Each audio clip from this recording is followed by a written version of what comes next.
عمران خان صاحب پہ ملاقاتوں پر پابندی لگائی ہوئی ہے اور علیمہ خان صاحبہ کو یہ کہا گیا تھا کہ اس وقت تک عمران خان صاحب سے آپ کی یا فیملی ممبرز کی یا کسی کی بھی ملاقات نہیں ہو سکے گی جب تک کہ notification army chief general Asim Munir صاحب کا آئندہ کے لیے ہو نہ جائے، کیونکہ جس 27ویں غیر آئینی ترمیم کے تحت ان کو ایک نیا عہدہ آئین میں تخلیق کیا گیا اور آئین کے اندر ڈالا گیا ایک نیا عہدہ چیف آف ڈیفنس فورسز کا، اس پوری 27ویں غیر آئینی ترمیم جو کہ پہلے ہی متنازع اور متنازع ترین تھی اور غیر آئینی اور غیر قانونی بھی تھی، اب اس کے بارے میں عالمی سطح پر سوال اٹھنا شروع ہو گیا ہے اور اب اقوام متحدہ نے بھی اس بارے میں اہم ترین سوال اٹھا دیا ہے، کیونکہ ہمیں تو پہلے سے علم تھا، معلوم تھا کہ یہ ایک غیر آئینی پارلیمان ہے، الیکشن چوری کے نتیجے میں معرض وجود میں آئی ہے، دھاندلی کے نتیجے میں جعلی فارم 47 دیے گئے ہیں اور یہ سارے کا سارا جعلی نظام صرف اس لیے قائم کیا گیا ہے کہ کسی بھی طریقے سے فرد واحد کی غیر آئینی، غیر قانونی اور اس ناجائز رجیم کی حکومت کو دوام بخشا جائے۔ پہلے 26ویں غیر آئینی ترمیم اور اس کے بعد 27ویں غیر آئینی ترمیم۔ آخری دن تھا کل army chief general Asim Munir صاحب کا اور ان کی مدت ملازمت پوری ہو چکی ہے اور انہیں گھر جانا ہے۔ جیسے ساحر شمشاد مرزا صاحب chairman joint chief of staff committee, وہ گھر جا چکے ہیں باعزت طور پر، انہوں نے گارڈ آف آنر لیا، شہداء کے یادگار پہ پھولوں کی چادر چڑھائی، سلامی لی اور اس کے بعد الوداعی ملاقاتیں کی، صدر سے کی، وزیر اعظم سے، آرمی چیف سے الوداعی ملاقاتیں کی اور وہ گھر جا چکے ہیں۔ لیکن ان کے گھر جانے کے فوراً بعد ہی ان کے خلاف باقاعدہ طور پہ پروپیگنڈا شروع کر دیا گیا ہے۔ جب تک وہ chairman joint chief of staff committee تھے تب تک ان کے خلاف ایک لفظ بھی کسی نے نہیں بولا، لیکن اب ان کے خلاف باقاعدہ طور پر پہلی خبر آ گئی ہے اور یہ خبر کیا ہے؟ وہ یہ ہے کہ جناب جنرل عاصم منیر صاحب کی جو فیملی کے ڈیٹا ہے نادرا سے، اور وہ سارے کا سارا ڈیٹا اعداد و شمار جو ہیں وہ الزام لگا دیا گیا جنرل ساحر شمشاد مرزا صاحب پہ، حالانکہ میں ذاتی طور پر جانتا ہوں کہ وہ یہ کام انہوں نے نہیں کیا، بلکہ یہ کام کس نے کیا ہے؟ نادرا کا چیئرمین کون ہے؟ لیفٹیننٹ جنرل چیئرمین ہے، اور اسے کس نے اپوائنٹ کروایا تھا؟ جنرل عاصم منیر صاحب نے ان کی اپوائنٹمنٹ کروائی تھی نادرا کے چیئرمین کے طور پہ۔ اور پھر نادرا کس کے انڈر ہے؟ وزارت داخلہ کے انڈر ہے۔ وزارت داخلہ کس کے انڈر ہے؟ محسن نقوی صاحب کے ماتحت ہے۔ اب اس میں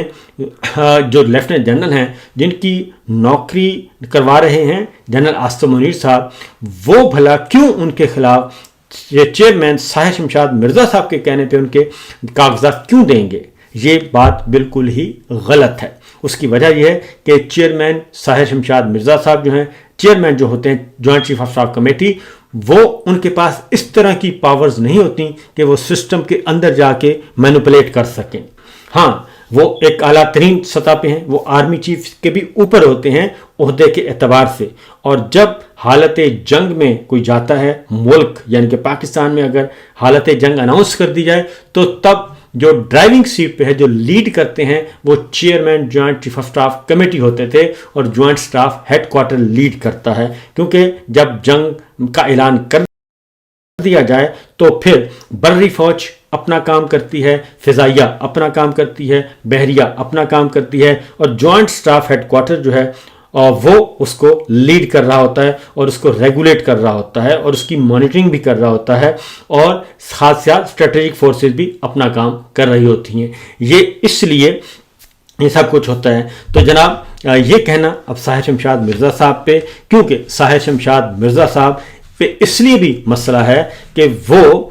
کبھی بھی وہ کسی بھی ایسے قتل عام میں بھی شریک نہیں ہوئے، کیونکہ جو ہوئے اور جن پہ الزام ہے وہ تحقیقات ہی نہیں ہونے دے رہے۔ ایک بات تو یہ آپ کو بتا دوں۔ دوسرا، اگلی ایک اور خبر ہے کہ جنرل ساحر شمشاد مرزا صاحب پہ کیوں گند اچھالا جا رہا ہے اور کیوں یہ سب کچھ کیا جا رہا ہے۔ یہ اس کے پیچھے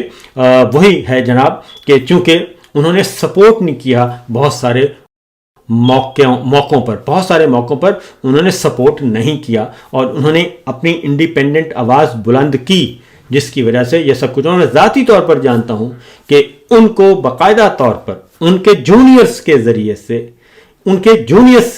سے ان کو دھمکیاں بھی دی گئیں، اور اسی لیے ان کا عہدہ بھی ختم کر دیا گیا اور ان کو ایکسٹینشن والے جو 5 سالہ مدت ملازمت تھی اس میں شریک نہیں کیا گیا۔ آرمی چیف کی مدت ملازمت 5 سال کروا دی گئی، نیول چیف کی 5 سال کروا دی گئی، ایئر چیف کی 5 سال کروا دی گئی، چیئرمین کو نہیں کروائی گئی، اس لیے کہ اس وقت بھی ان کے ذہن میں تھا کہ ہم نے ان کو گھر بھیجنا ہے اور یہ مس فٹ ہیں اس سارے معاملے میں۔ اور پھر ان پہ یہ بھی الزام لگایا گیا کہ یہ عمران خان صاحب کے پرو پی ٹی آئی ہیں۔ تو جناب، جس نے آپ کو ذرا سے بھی صحیح مشورہ دیا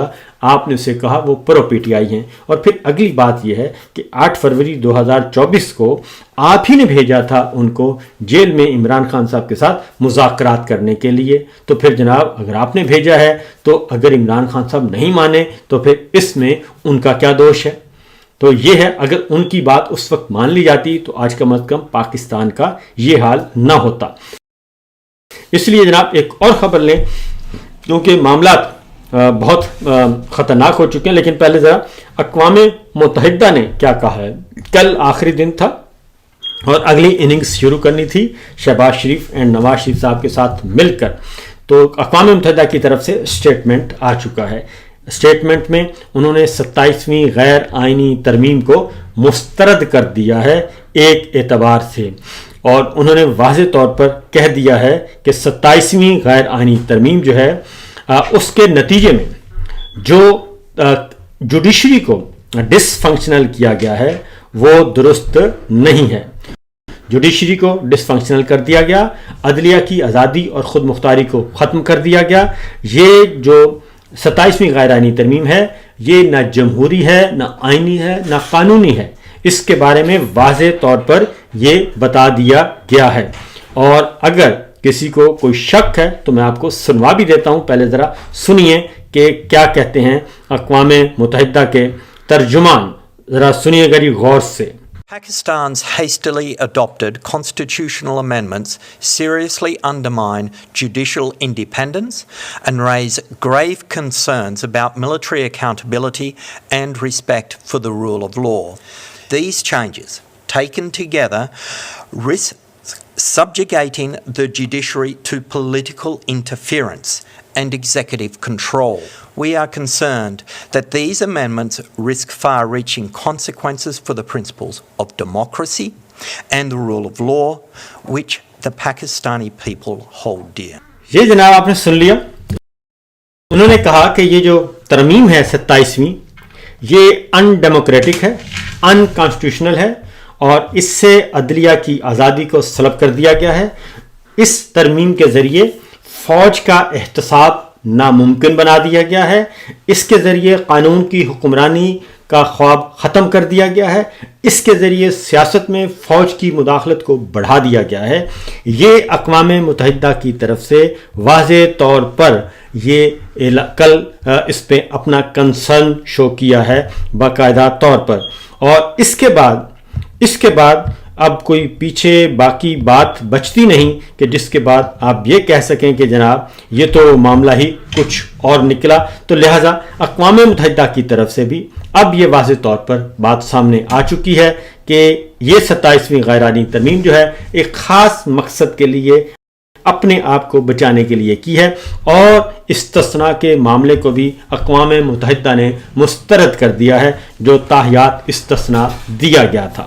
یہ تو ہو گیا اقوام متحدہ کی طرف سے بڑی خبر، اور یہ عین اس وقت یہ خبر آئی جب آرمی چیف اپنی مدت ملازمت پوری کر چکے تھے۔ اب آتے ہیں ایک اور خبر کی طرف، اور وہ ہے جناب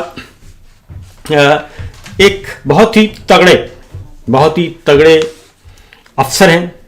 اور تگڑے افسر کا مطلب تو پھر تگڑے ہوتا ہے، بلکہ طاقتور ترین شخصیت ہیں،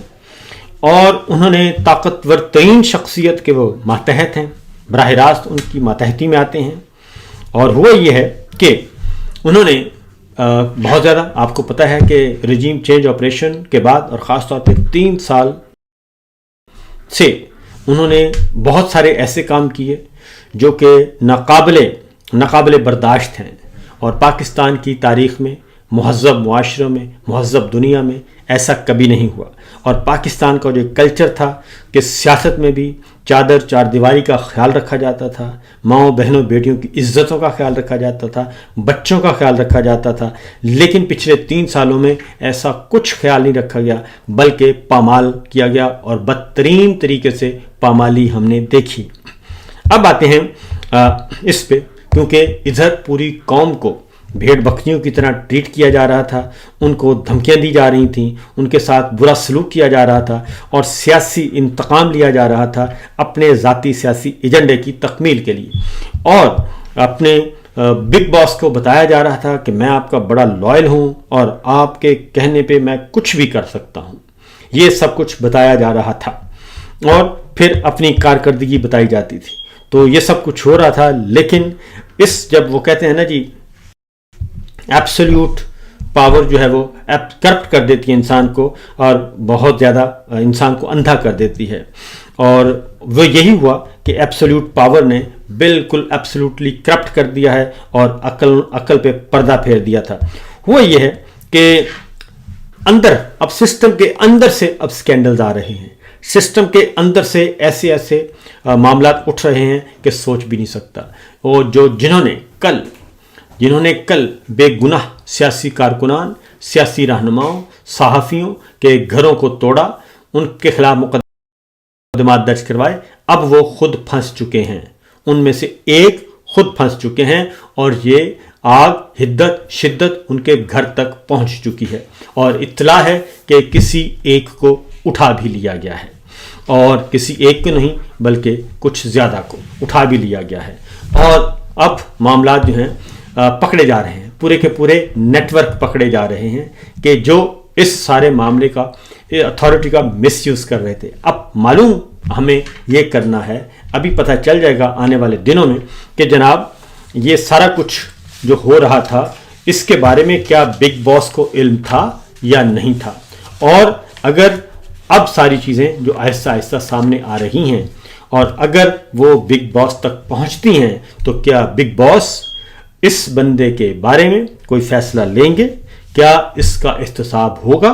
کیا اس کے ساتھ بھی وہی سلوک ہوگا جو کہ جینون کیس ہے؟ تو ابھی آنے والے دنوں میں اس کے بارے میں بہت اچھی طرح اندازہ ہو جائے گا۔ پھر ایک اور الزام لگایا گیا، یہ تو ہے الگ سٹوری ہے، اور بڑی ہی جناب وہ کہتے ہیں نا کہ منہ مومنا کرتوت کافراں، تو معاملہ ایسا ہی ہے۔ تو بظاہر آپ کا چہرہ کیسا بھی ہو، لیکن اعمال ڈپینڈ کرتے ہیں کہ آپ عمل کیا کر رہے ہیں، اس عمل کے نتیجے میں ہی چیزیں سامنے آتی ہیں۔